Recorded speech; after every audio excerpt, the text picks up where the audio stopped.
ورقصت الشعوب العربية فرحا. يا إخوة العرب، هذا يوم مشهود من أيام العمر. هذا يوم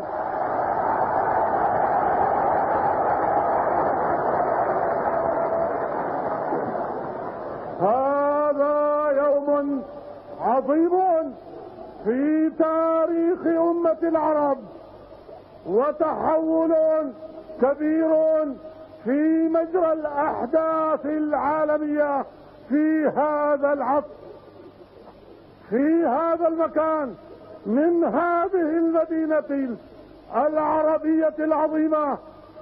نعلن على الملأ باسم الشعب العربي في كل جزء من أجزاء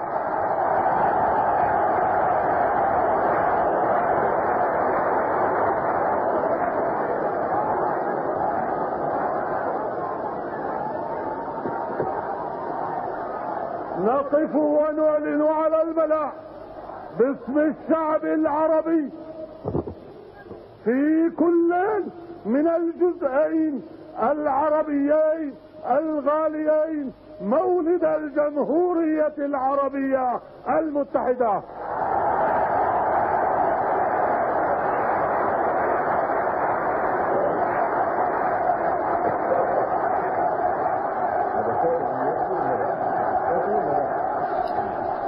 الرئيس السوري المرحوم شكري القوتلي يعلن قيام الجمهورية العربية المتحدة، يتنازل عن رئاسة سوريا للرئيس الراحل جمال عبد الناصر.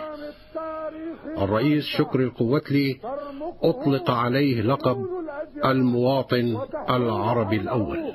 في هذه اللحظة أرواح الشهداء الأبرار إنه فلذة من ماضي الجهاد المجيد، ورجاء من روح المستقبل العربي العتيد.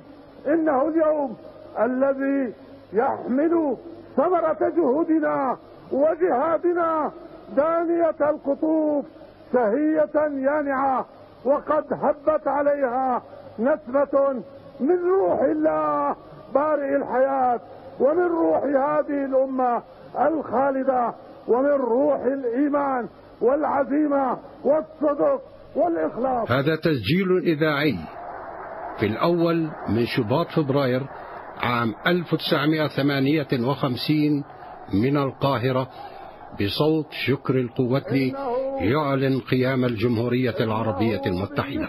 إلي أيها الإخوة الأحباء، وقد نذرت نفسي لخدمة القضية العربية منذ فجر الشباب، قبلة رجاء وفرحة عمر ونعمة من السعادة تهز كياني وتغمر وجداني وتفيض علي رضا من الله وضميري وأمتي.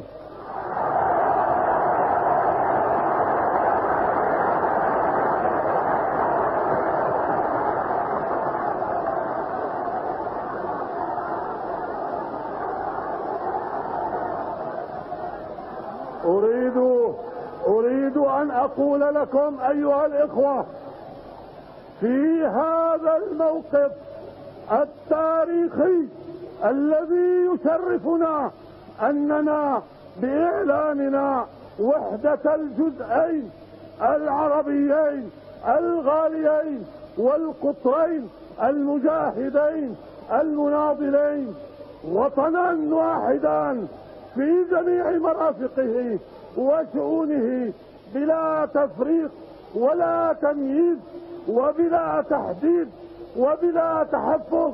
أننا لم نأتي بجديد ولم نحاول الصناعة، بل إننا نصحح أوضاعا ونعيدها إلى أصولها، وننسجم بذلك كل الانسجام مع خصائص الوجود العربي وحقيقة الأمة العربية. وحقيقتها كانت وما زالت وستبقى إلى الأبد حرية ووحدة.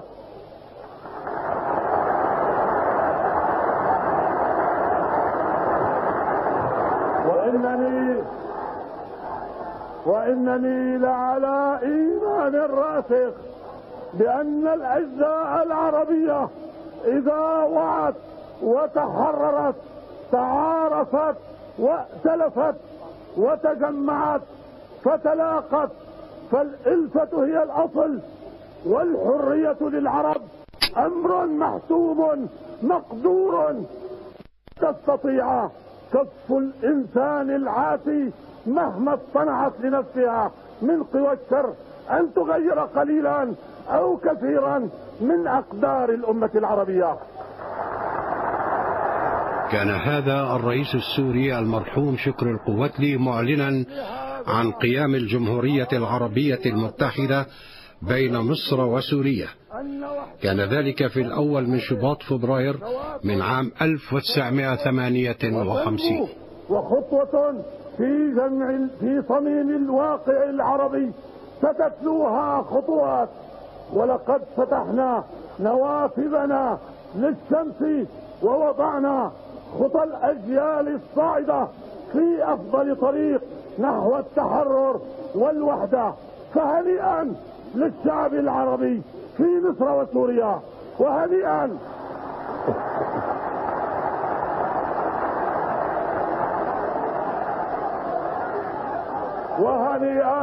للعرب جميعهم أينما كانت ديارهم ومساكنهم. هنيئا لكل من خط بيده كلمة تاريخ وحدة العرب. هنيئا لكل من شهد هذا اليوم المجيد بين أيام عمره وحياته.